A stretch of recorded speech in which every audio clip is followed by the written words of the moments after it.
Hello, xin chào các bạn đến với cái channel của mình nhá. Hôm nay mình đi làm. Đi làm như mọi ngày thôi. Vì cũng lâu lắm rồi mình không làm video. Với lại mình làm video. Có nhiều bạn hỏi là tại sao mình làm video toàn là cái tiếng dân tộc là chủ yếu. Vì mình làm video là những cái video của mình chủ yếu là tiếng dân tộc. Bởi vì mình muốn lưu giữ lại những cái văn hóa dân tộc của dân tộc Dao bọn mình. Nên là mình cũng đa số là quay về cái văn hóa dân tộc. Nhưng mà các bạn có thể theo dõi kênh của mình, vì từ bây giờ mình có thể làm kết hợp cả tiếng Dao với lại cả tiếng phổ thông để mà quay về những cảnh đẹp quê hương của mình, với lại những cái du lịch khám phá rồi trải nghiệm ở vùng núi, vùng sâu, vùng xa nhất của huyện Sapa, tỉnh Lào Cai nhé. Các bạn thấy không?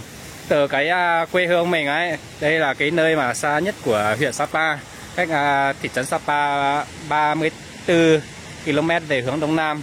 Ở đấy không? Ngoài kia là Sapa đó. Bây giờ mình nhìn bằng mắt thường thì không thể thấy được, không thể thấy một tí nào. Như kiểu người ta báo thời tiết nè, từ tầm nhìn xa là cái này không biết là tầm nhìn xa là trên 40 km các bạn ạ, nhưng mà mình không nhìn thấy gì cả. Quên mất các bạn, hôm nay mình đến đây để mà mình làm một cái công việc mà mình ít khi làm, với lại hầu như là chưa làm bao giờ đó. Đó là làm cái lúa nếp này, các bạn thấy sau lưng không? Đó. Cái này không phải lúa nếp mà nó chín là nó sẽ không có màu vàng đâu các bạn ạ. Nó sẽ có màu đen như thế này này. Đó. Và đẹp, rất là đẹp này.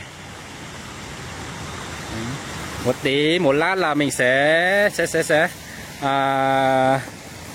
dùng những cái này. Đó, mình đang cầm trên tay là mình dùng cái này để làm đấy. Không phải dùng liềm đâu các bạn ạ. Dùng cái này mình cũng không biết tiếng phổ thông để mà nói cái này là như thế nào đâu. Nhưng mà theo tiếng người Dao ở quê hương bọn mình thì cái này gọi là zip nhá. Ở chỗ khác người Dao, các bạn ở chỗ khác không biết nói như này không. Với lại một số bạn biết tiếng phổ thông mà biết cái này tên là gì thì bảo mình nhá. Hôm nay có ba bác đến cùng làm. Đó, các bác người già kia thì các bác biết làm hơn này. Nhưng mình thì hai bác vừa bảo vừa dạy, đi học làm được một ít như thế này. Một lúc mình sẽ làm cho các bạn xem là nó có được không nhá. Đây là cái lúa nếp màu đen. Hôm nay bọn mình đi thu hoạch. Cái này không phải là gọi là đi gạt mà nó dùng cái này các bạn ạ. Dùng cái này. Một tí mình sẽ làm thử để các bạn xem nhá. Bởi vì bọn mình ở trên này cũng ít khi dùng cái này để làm lắm. Vì cái này thì ngày xưa các cụ ấy, thời ông bà, bố mẹ của mình thì lúc đó thì như kiểu là chưa có máy tuốt các kiểu á. Và lại liềm thì tự mình đánh tay, nên là để mua một cái liềm mà cắt lúa này thì mất rất là nhiều thời gian. Nên hồi xưa ông bà bố mẹ mình thường hay dùng cái này để mà làm những cái lúa nếp này để làm cốm hoặc là làm bánh các kiểu bánh chưng bánh dày để làm cái này. Đây một cái lúa nếp rất là đẹp, nó có màu đen, ăn nó cực ngon cực thơm luôn các bạn ạ. Đó, mấy hôm nay các bạn vào Nậm Cang đang view đẹp chill lắm. Nhưng mà hiện tại là mọi người đã gặt xong hết rồi. Bây giờ còn một ít những cái mà trời mưa nên là mọi người chưa gặt được. Thì đây có một ít lúa nếp của nhà mình. Hôm nay mình sẽ đưa các bạn đi để mà thu hoạch nhá. Có rất là nhiều châu chấu. Rồi mình sẽ làm một cái video để mà đi bắt châu chấu vào ban đêm, các bạn cùng đón xem nhá. Còn đấy các bạn thấy chưa? Ui, rất là nhiều luôn. Rất là nhiều luôn. Đấy, hiện tại mình đang cầm này, mình sẽ làm. Đấy, các bạn thấy chưa? Dùng hai ngón như này, mình cũng vừa tầm làm thôi. Cái bác ở đây bảo mình là như thế này này. Đó, sau là bóp như thế này. Đứt, đấy, thấy chưa? Nó cũng không khó lắm đâu, nhưng mà mới tuổi mình mới làm, không làm được nhanh. Đấy. Các bạn có biết làm này để làm gì không? Mà tại sao mọi người không dùng cái liềm để và cho cái máy vào nó nhanh? Mình làm cái này để mà mình dùng cái này đấy. Lúc mà mình phơi khô á, mình có thể dùng máy tuốt sau nhá. Và mình dùng cái rơm này này. Thứ nhất là mình có thể dùng cái rơm này để làm chổi quét nhà này. Thứ hai là mình có thể dùng cái rơm này để mà làm như kiểu là làm giấy làm giấy bản ấy cũng được. Vậy là thứ ba làm lấy cái rơm này để mà như kiểu có cúng bái các kiểu ấy, mình dùng cái rơm này để mà buộng giấy này, buộng giấy má này, dùng để đốt này, nó rất là nhiều công dụng các bạn ạ. Hoặc là mình có thể dùng cái rơm này để mà về nhà làm cái ổ gà, nó cũng được các bạn ạ. Đó các bạn thấy chưa, đây là cái sản phẩm của mình này. Bây giờ mình sẽ làm này. Đấy. Ôi, các bạn thấy chưa, cái này nó không được sắc lắm nên là mình làm nó cũng không được nhanh lắm đâu. Nhưng bình thường thì nó sắc thì mình sẽ làm nhanh hơn.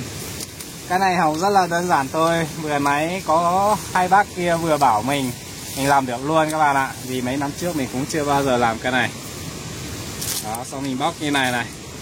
Những cái này mình có thể về nhà để mà làm cái chổi này. Ngày xưa ấy, ở trên cái quê hương mình này, không có chổi như bây giờ mà ở dưới xuôi mang lên đâu. Còn dùng cái chít với lại dùng cái này là chủ yếu làm chổi này. Đó. Đây là lúa nếp nhá. Lúa nếp màu đen, cực đẹp, cực thơm, cực ngon luôn các bạn ạ.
Đấy, đây là thành quả của mình.